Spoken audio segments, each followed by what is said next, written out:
Good day, class! Welcome to our subject for today. Kamusta kayo? But first, let me introduce myself. I am teacher Ashris Sudalo. And alright, we are done with our topic for the last meeting, which is the curriculum design. And today we will discuss the guiding principles on the selection of teaching strategies. But before we start off with our discussion, let's know our learning objectives. First is to identify the application of guiding principles on the selection of teaching strategies. Second, apply the teaching strategies as the guiding principles of learning. Alright, let us start off with the first principle on the selection of teaching strategies. First, we have the learning is an active process. So the researchers found out that the most effective approaches resulting in 75% and 90% retention rates, respectively, are the learning by doing, such as through the inquiry method, and learning by teaching others. So this is according to Danielson 2002. So moreover, learning is an active process because it involves more than just passive absorption of information. Instead, it requires engagement, participation, and mental effort of the learner. So the active learning includes activities such as the critical thinking, the problem solving, discussion, and the application of knowledge, so it has fostering a deeper understanding and retention of the subject matter. So this aligns with the philosophy of education in which constructivism and essentialism, progressivism are present. So it has more on hands-on experience. Second, the more senses that are involved in learning, the more and the better the learning. So when multiple senses engage in the learning process, such as the seeing, hearing, and touching, so it enhances the overall learning experience.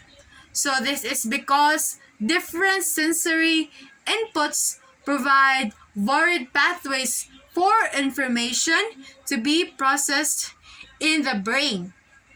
So the brain tends to form stronger connections and memories when information is received through the multiple channels.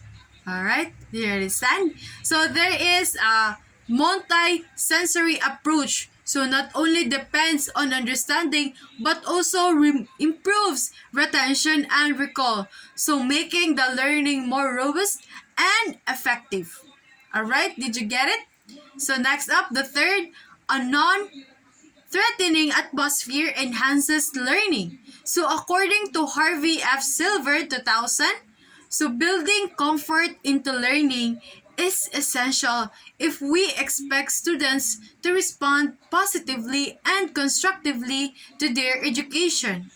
In line with this phrase, a non-threatening atmosphere is conducive to learning because it reduces anxiety and creates comfortable environments for learners. So when individuals feel safe and secure, they are more likely to actively engage in the learning process.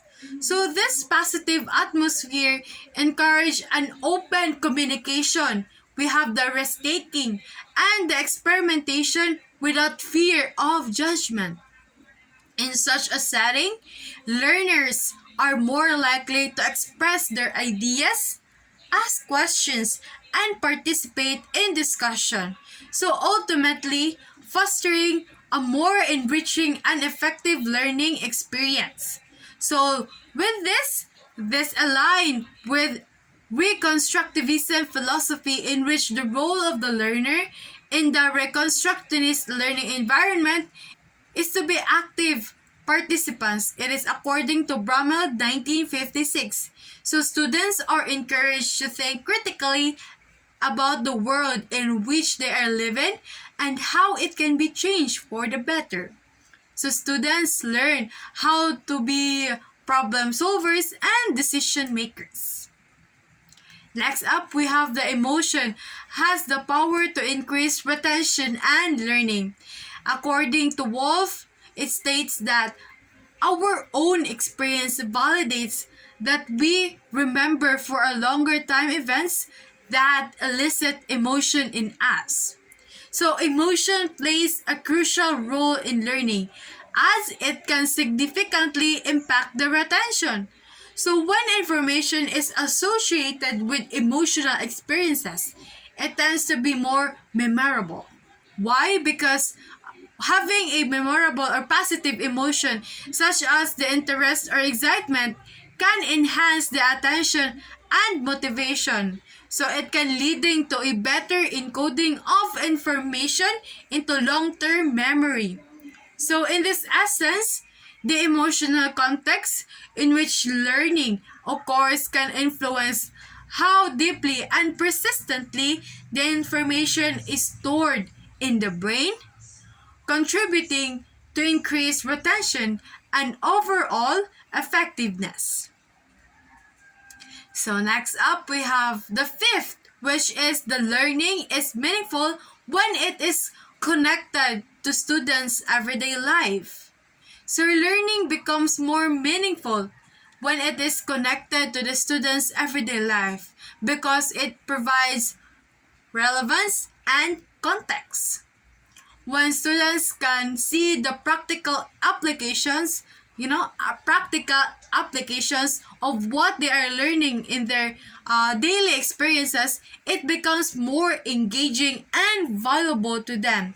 So connecting learning to real life situations helps students understand the purpose and significance of the information, making it more likely that they will retain and apply that knowledge. So this contextual link foster a deeper understanding and appreciation for the subject matter, making the learning experience more meaningful and applicable to their lives. Alright? Get it? So we have in the sixth, which is the good teaching goes beyond recall of information. So good teaching extends beyond the mere recall of information. So it involves fostering high order thinking skills, critical thinking skills, problem solving skills, and deeper understanding of concepts. So effective educators aim not only for students to memorize, but the fact also to comprehend, analyze, and apply the knowledge. So this approach encourages active engagement, creativity, and a capacity to transfer learned skills to a new situation. So teaching should be reach the levels of first the application, analysis, synthesis, and evaluation. So ultimately, good teaching seeks to empower students and hone the students with the ability to think independently and to apply their knowledge in meaningful ways beyond the confines of rote memorization. So 7, an integrated teaching approach is far more effective than teaching isolated bits of information. An integrated teaching approach is more effective than teaching isolated bits of information. Why?